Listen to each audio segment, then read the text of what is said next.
Welcome to No More Mondays, the podcast that helps you navigate career challenges through the wisdom of professionals who have been at the same crossroads.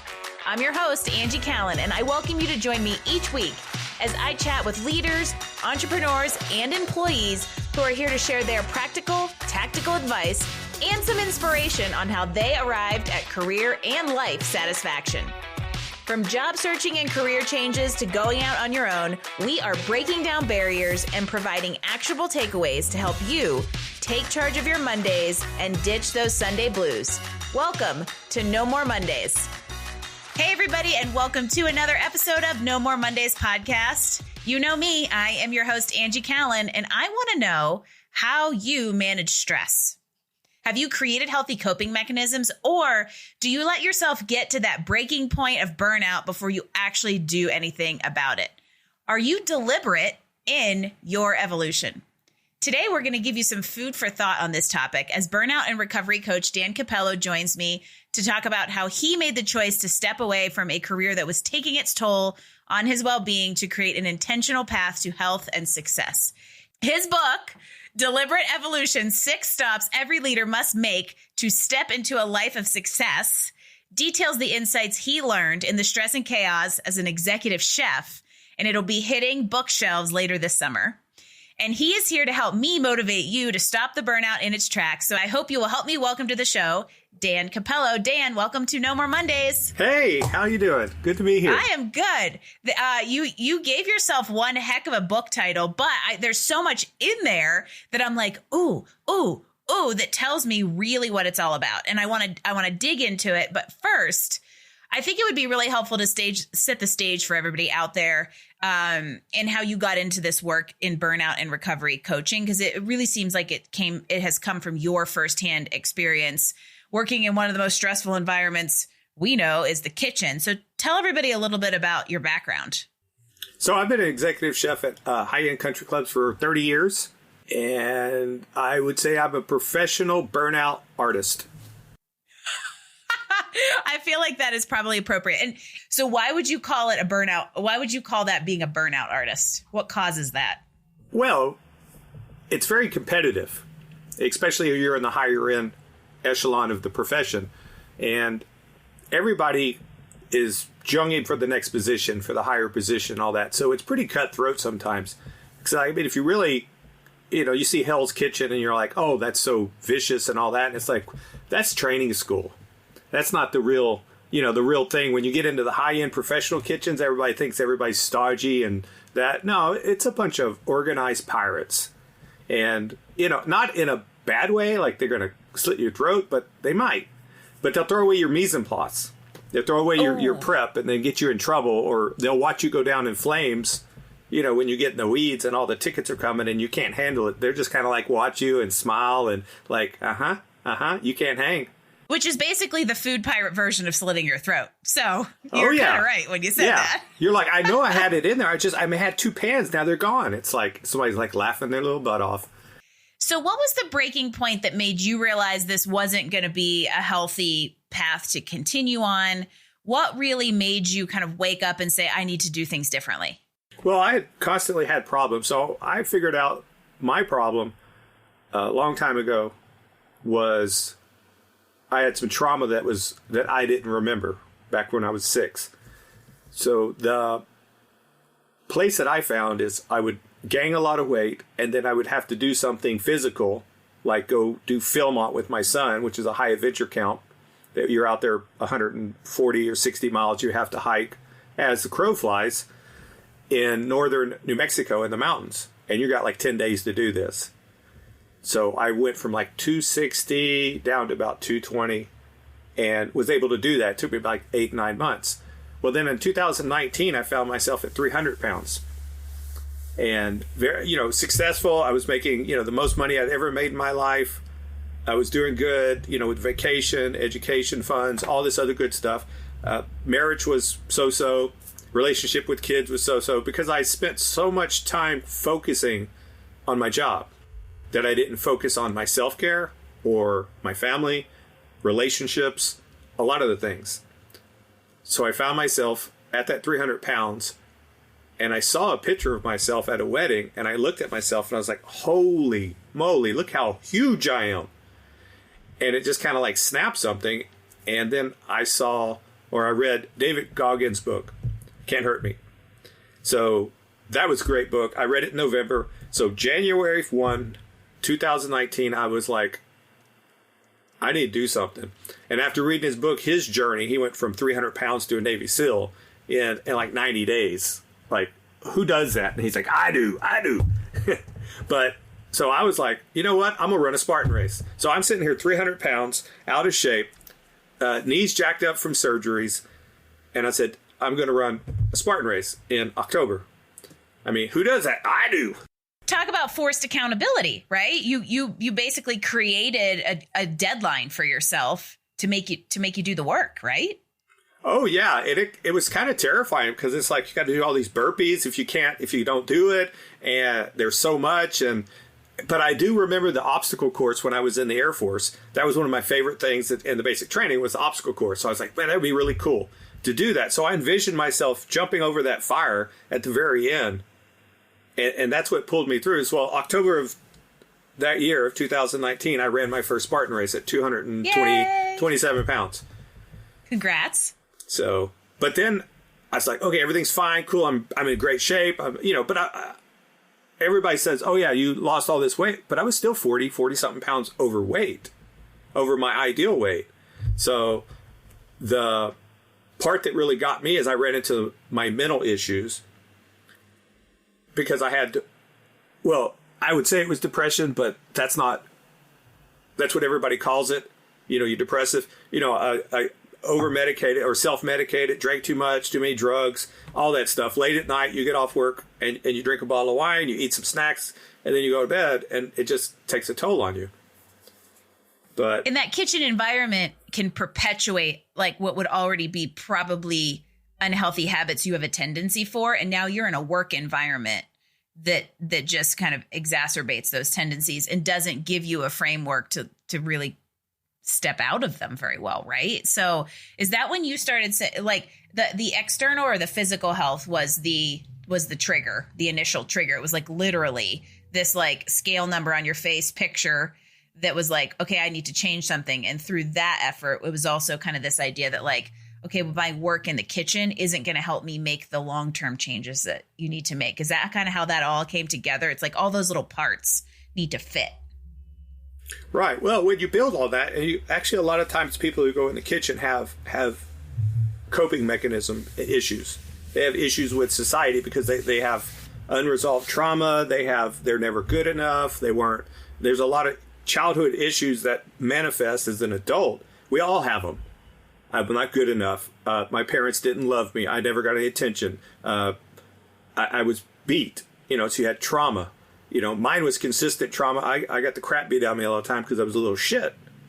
But I found out after losing all that weight and I thought everything was cool, I ran into some mental, and people call it mental illness. I call it, after going through it and coming out of it, it's a mental misunderstanding because we don't understand why we think the way we think.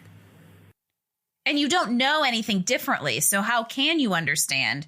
Because that's the only perspective that you have. So that's I really like that term, the idea or the concept even of this mental misunderstanding and rewiring the perspective that can help you understand it.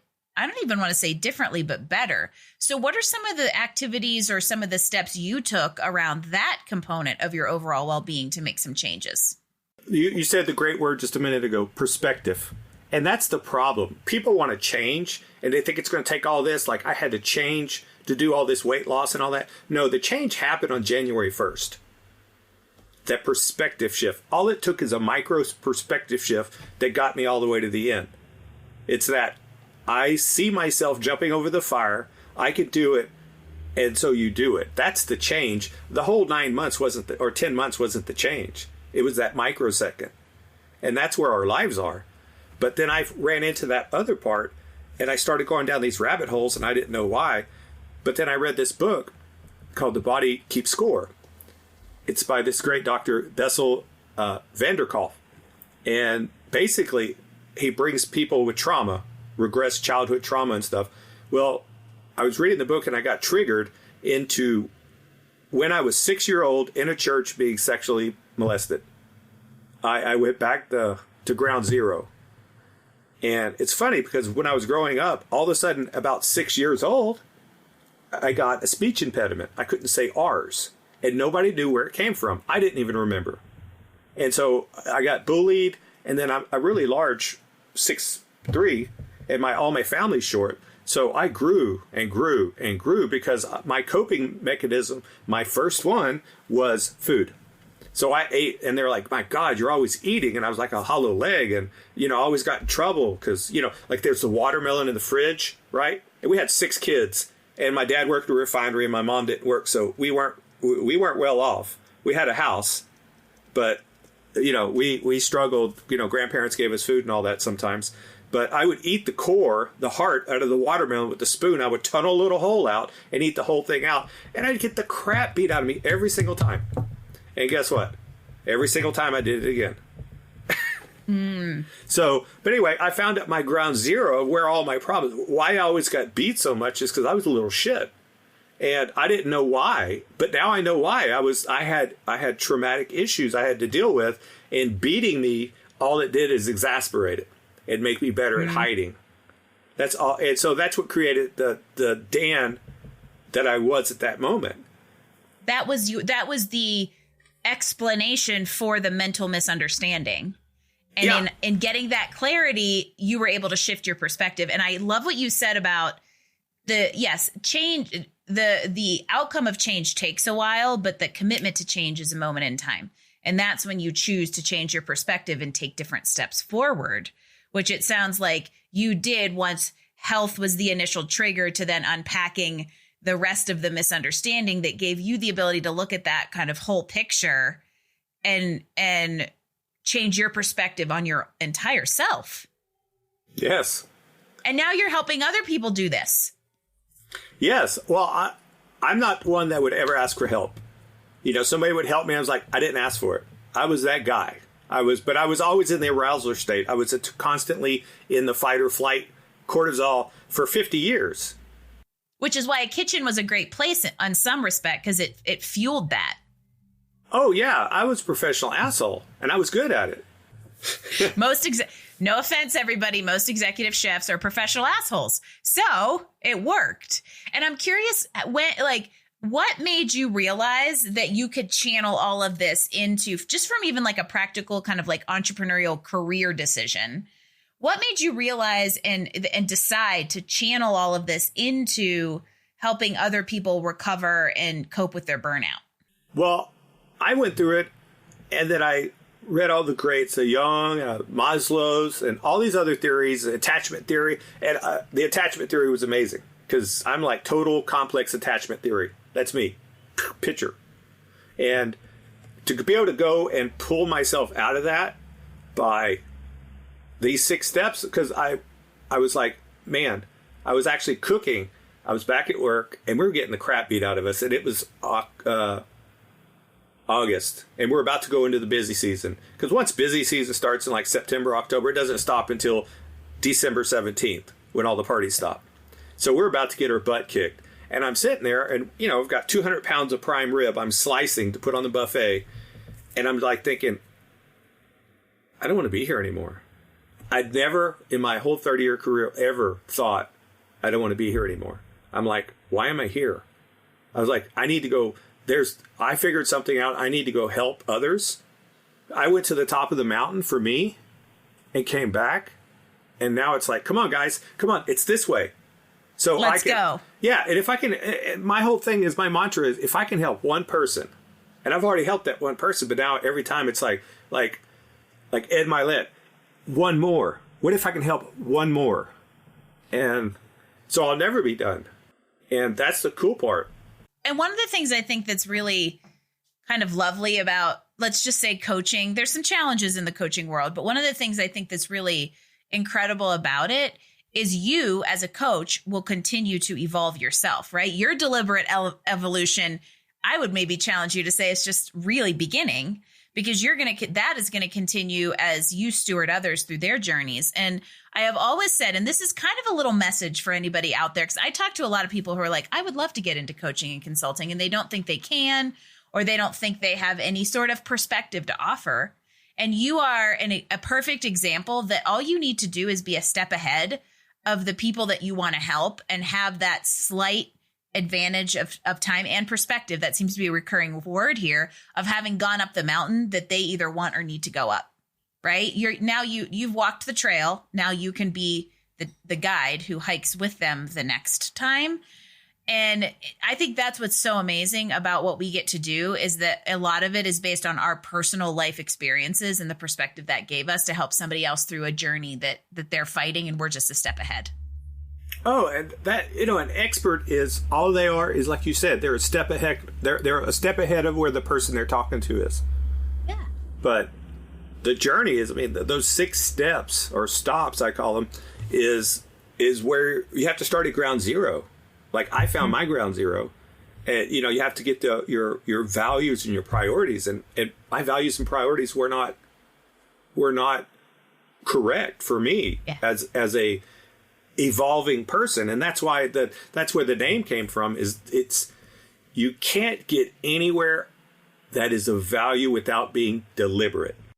Well, and this is perfect. You just went exactly where I wanted to go, which was to start kind of digging in and taking inspiration from the book, the title of the book, the idea of these 6 stops. So let's help everybody out there. Like, how do you know you're at that burnout stage, or how do you even maybe notice it's coming and cut it off a little bit early, right? What's it look like? I think that burnout, the way I look at it now, is burnout is your first heart attack that you survive.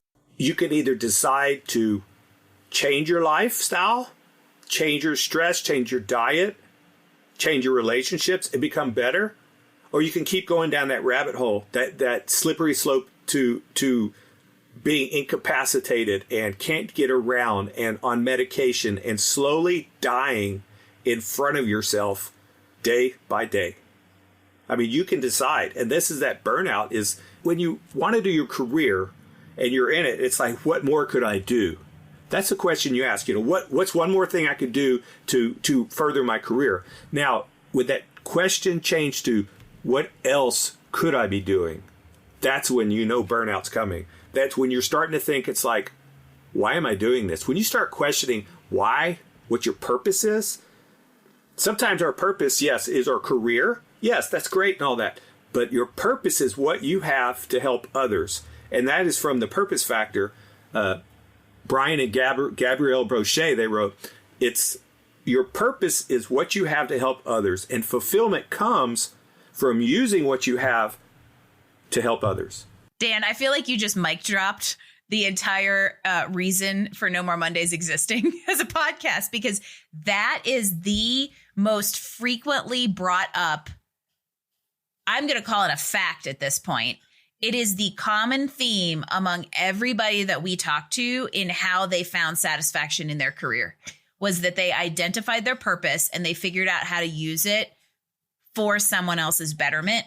And whether that is directly in their career to make money, or it becomes the counter to the, let's say, career that is the day to day, and then they figured out their purpose to kind of counterbalance that seems to be the overarching theme to career and life satisfaction, is to understand your purpose and to work in it. And I love the fact that you just brought that up, because typically what I have found is it's very likely that when you're approaching burnout, you're way out of whack, right? The alignment isn't there between purpose and work, or work style and meaning. And then you just keep striving, working harder, because you're trying to make the burnout the thing when it just either isn't the thing or isn't the thing in the right way. And you hit the nail on the head with this.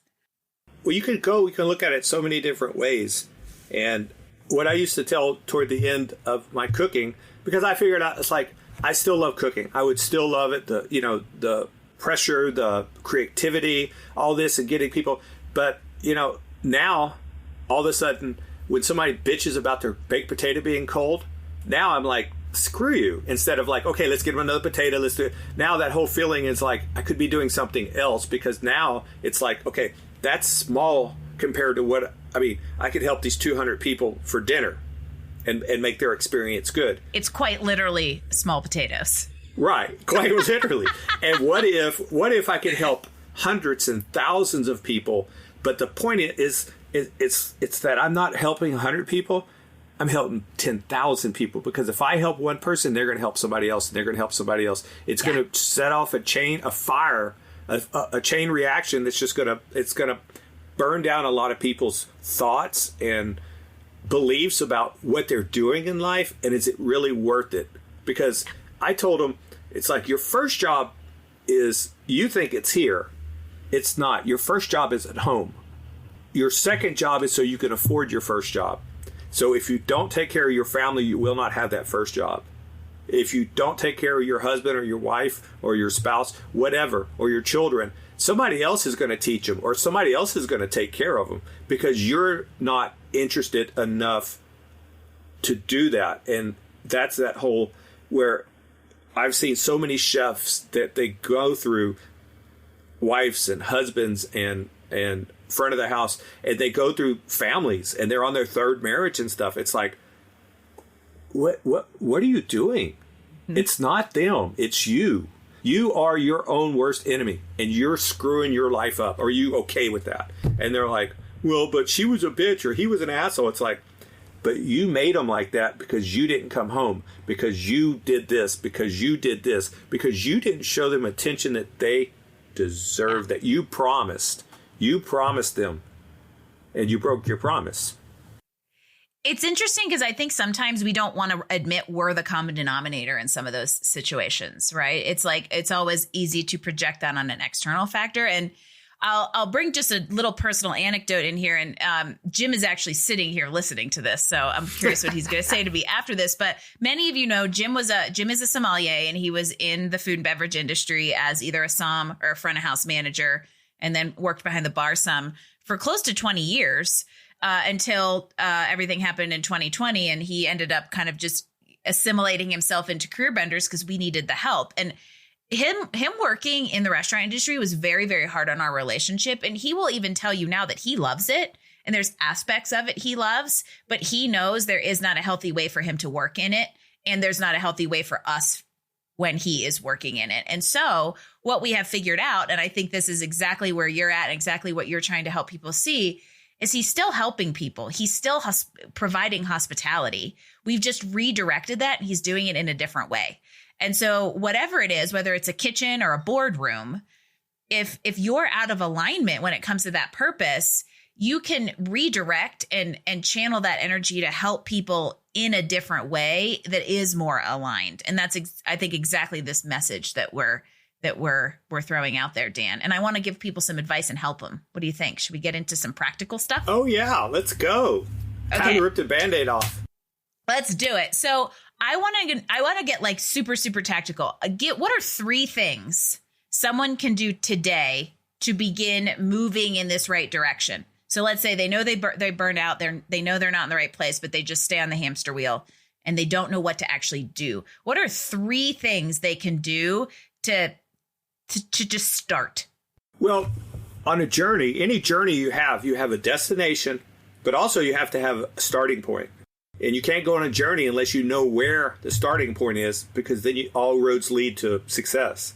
So the very first thing you have to do is you have to figure out your values and your priorities. If you figure those out, you're going to get your goal. You'll be able to determine what your goal is. Not goals. We don't multitask. When we multitask, that means we're doing 2, 3, 4 things half-ass. We need one goal in life, period. That's all we need as a human, as a person, as a leader in our family, a leader in our world. We need one goal. That's it. Whether you call it your purpose, your passion, your personal mission, whatever you call it, have a goal. And I'm going to throw a quick little resource in here.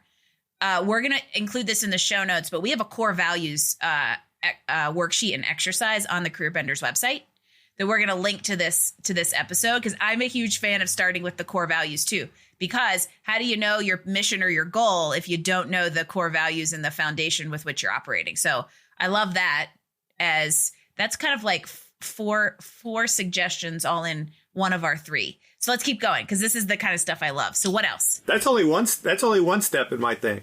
So the second one is self-awareness. You have to be aware of how you behave, because we can't see ourselves behave.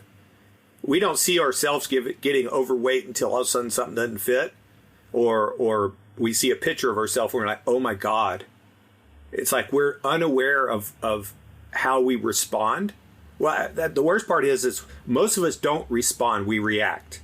We react to when somebody says something to us, we snap at them, or road rage, or whatever. We react. We don't respond. Responding takes you to a level where you actually have to know what your priorities and your values are, and then you can respond, because then you know it's like, it's okay. They're having a bad day. That's fine. They didn't hit my car, or that person, they're triggered. It's okay. I see that in them because I'm self-aware that I am triggered a lot. And that's what keeps a lot of us holding back from the next promotion or a good relationship, is that we don't respond. We react. We snap at them. We snapped at our spouse. We wake up, you drank the last of this. You left the toilet seat up. We snap at them because something else is wrong. Not that. That has nothing to do with it. So when we become self-aware, we can look at other people and go, like, I joke with my son. I work with him at this where I'm at right now. And I'm like, these people walk in to rent these heavy industrial equipment. I'm like, attachment theory, complex attachment theory. So I'm starting to put labels on it because I can see myself as that asshole. I can see it in other people because I'm self-aware of what I was. And I learned how to control that. Because once you learn that you burn people, then you can learn how to turn the flame down. Ooh, that needs to be your tagline. I like it. Yeah, are we basically on your 6 stops right now? Number 1's values, number 2's awareness. Oh yeah, that's it. Can we just go on the whole road and tell everybody the whole 6? Yeah, and that's okay, my whole thing. It's like, this is I had to work through this, and then I had to figure out, because you go in there and the model of change. I looked at it and I'm like laughing at it. I'm like, this is bullshit, because you look at it and it's like pre-contemplation, contemplation. I'm like, dude, stop. Either you want to do it or not. It's not, pre-contemplation, you're at the bar. It's like, no, screw it. You want to stop drinking? You got to stop drinking. You got to take it. You have to be aggressive. You have to have a perspective shift. So, but the self-awareness, that's the one thing. And number 3 is, we walk in there, is your mindset.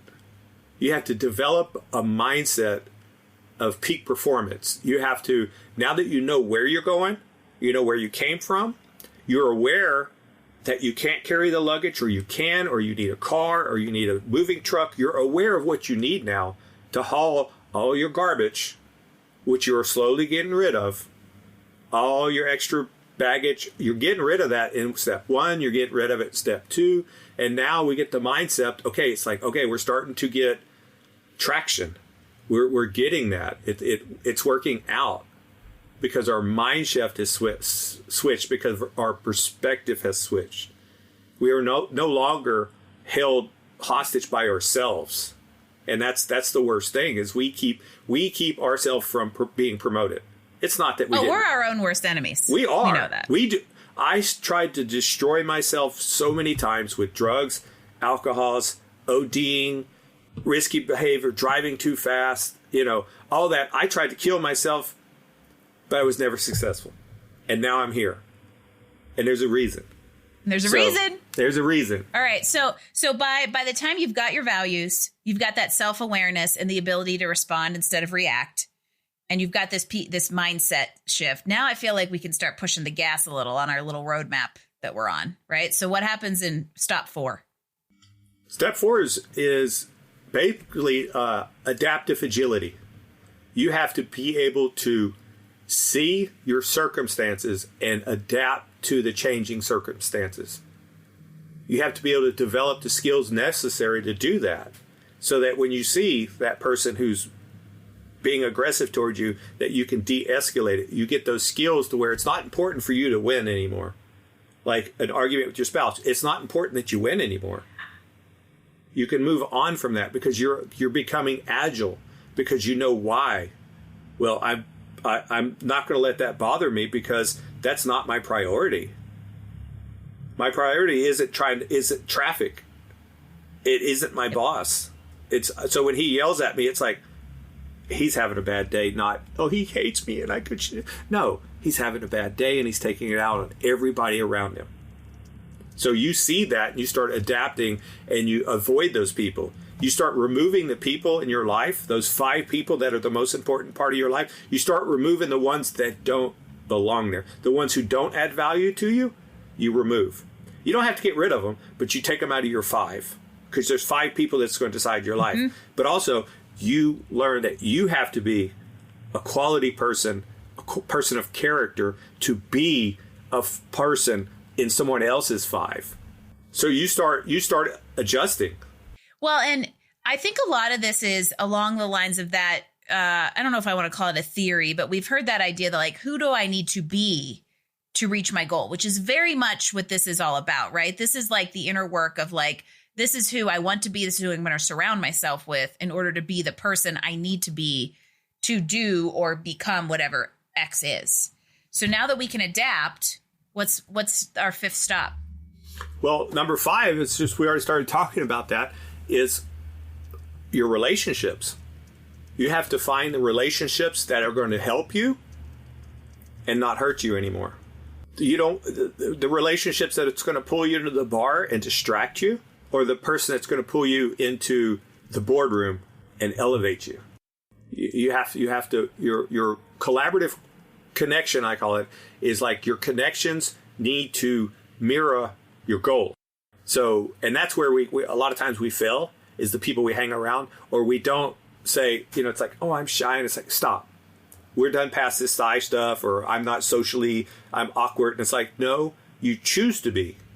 You have to go out. Like, if you see someone and they're in a position that you want to be in, they're ahead of you, go talk to them, make a relationship with them. They're happy to tell you. Nobody that is above you will ever talk bad about you for being below them. The people that your haters are always someone that's behind you that is jealous because they can't get past them not having their priorities set. They can't get past their not being mentally agile. They can't get past their mindset. Their mindset sucks. They can't get past it. So they're going to hate on you. And I think you bring up a point in there, too, that we all have most things in life are a choice.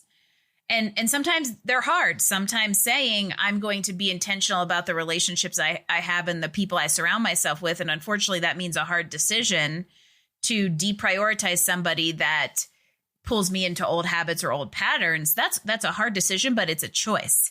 Just like, oh, I don't have time to do whatever. Yeah, you do have time to do whatever. You just don't prioritize it, right? And so I think also looking at that and thinking about what is most important on your list of priorities as you reach the goal is, a component of kind of like all of this as you choose to go on this journey.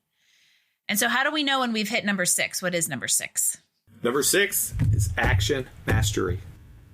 You actually have to get off your butt and do it. It's that you have to take purposeful action. You have to be deliberate in evolving into the person you need to be to get to where you need to go. That's where my whole deliberate evolution came from, is like, if you're not deliberate, you'll never evolve. If you never evolve, you'll never reach your goal. Period. That's it. Drop the mic. That is because that's the whole. We're just going to end there, everybody. Actually, we are going to. That's the perfect place to stop and say, okay, so many people get stuck at 6. So just to kind of give that a little more attention, because it is just the perfect, like, yep, just go be an action master, period. However, I actually think that's where a lot of people stop, because doing the mindset work for some people is easier than then when you actually got to make rubber hit the road. They're like, oh, I got to do something about this now. And so while 6 is the end of this process, it's the beginning of phase 2, which will probably be Dan's second book. So I'm just going to put that out there since the first one isn't even out yet. Might as well write a second one here's stop 7 through 12, right? I already have it outlined. Quite literally, I got the title already did, and it's outlined, and I have to finish this one. So speaking of, how can people keep in touch with you, get news for when the book launches? I know you're getting into some speaking. So how do people track you in your book and stay in touch with you and this super cool journey that you are ramping into? Right. Well, I'm still updating my website, but my website is dancapello.com. Easy. If you want to follow me, I'm on social media, the Facebook and Instagram, but I don't really post on those. I post on LinkedIn because mine has to do with leaders. Yep. And you'll find him in my network. We'll fill your newsfeed. Right. But if you go to LinkedIn and just look up Dan Capello, you'll see my lovely mug there. And there you go. And I post there 5-6 times a week. I give away a lot of stuff. Like I just gave away a list of what you can do to nail your next promotion or your next job interview. There's 13 steps in there that you can address to help you get to your thing. Because we talked about the action. It's like action is not big steps. Action is little bitty steps taken consistently over time. Mm-hmm. Will get you to your destination. Incremental progress or inching yourself forward will often take you further and put you on more solid ground than trying to jump the entire, yardstick at once. Yeah, exactly. And we will link everything there. There's a bunch of great book recommendations in our conversation today. We're going to link those. We're going to link the core values exercise. If you just are curious and want to see if yours are still the same or you've never gone through that, we'll link that in the show notes along with Dan's website and LinkedIn profile. So you can follow along with him and get all of the goodies he posts on LinkedIn. And don't worry, everybody, you're going to get one more little pearl of wisdom out of Dan as we wrap things up. So are you ready for your kind of the last question? Let's do it. What is your number one piece of advice on what everyone out there can do to get themselves one step closer to career and life satisfaction? Wow. That one thing is, it goes back to step one. And I think you're putting it on there. It's that your values and your priorities. And I've got this simple little thing you can do. It's real good. You write 3 columns on your paper. And you need to write down all your values. There should be at least 5 categories. There's relationships, career, health, wealth, wisdom. There's 5 of them. And guess what, guys? There's not one in each one. You need to write down there should be at least 8 to 10 to 12 to 20 in each one. Write them all down. Then go through and start scratching them out least important. Yep. Okay? Till you get to 10. Move that to the second column and then label them. This is the most important and least important, 1 to 10. Just label them. Now, in the third column, you take 1, 2, and 3, and you put them in the third column, and guess what? You have your values, and they are prioritized. Period. You're done. Now, build your life on that. Bam. All decisions. Everything. Lead back to core values. And we take a similar approach. It's like it starts with eliminating, right? So do the dump. And then kind of eliminate. However, many of you have heard this. If you are still sitting in there, you're still driving around and you're like, man, Angie talks a lot about core values with her people on her podcast, and you haven't done the exercise, I'm going to challenge you to go do it, because then you'll know why it comes up so frequently. So that is a good, not only last piece of advice to give everybody as you and I kind of wrap things up. I think it's an awesome challenge to all of you out there to begin your roadmap. Begin making the stops and work through this. If you feel like you don't like where you're at, or you don't know if you like where you're at, it's a good exercise to go through. And I love Dan's, 6 kind of areas to be looking at as you kind of walk through change and getting yourself clarity and an action plan to support your goal. That's what this is all about, right, Dan? Yes, ma'am. I love it. Thank you so much, Dan Capello. Please, everybody out there, follow him on LinkedIn and keep in touch with him as he gets ready to launch his book. We'll be sure to celebrate with him when it comes out and do maybe a little encore episode in order to celebrate that. And for now, I am appreciative of your time and sharing your story and your wisdom, being vulnerable with us. and joining the No More Mondays movement. It is always amazing to hear from people who have navigated their own career crossroads and charted a path to success. It's a big bonus when it's people who are helping others do the same. So there's some great advice in here, great tactical things. So I hope all of you out there took some notes, and we'll head on over to nomoremondays.info to grab all of the show notes. Leave us a 5-star rating, because who's better than Dan and I? Clearly. And it's also a huge help to us as we continue to bring you stories of confident professionals who are doing amazing things in their lives and careers. If you want to leave us comments, feedback, drop a guest suggestion, or grab those show notes, head on over to nomoremondays.info, and I will see you next week for another episode of No More Mondays podcast. Thanks for joining us for another episode of No More Mondays. Tune in next week as we bring you more insights and actions to help you improve your life and career. Don't forget, visit us online at nomoremondays.info to get all the details, show notes, and recommendation from this episode.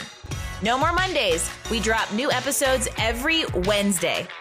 No More Mondays is brought to you by Career Benders, Inc. in partnership with executive producer Jane Durkee. For more information about career coaching, resume writing, personal branding, recruiting, and entrepreneurship coaching services, visit us online at careerbenders.com.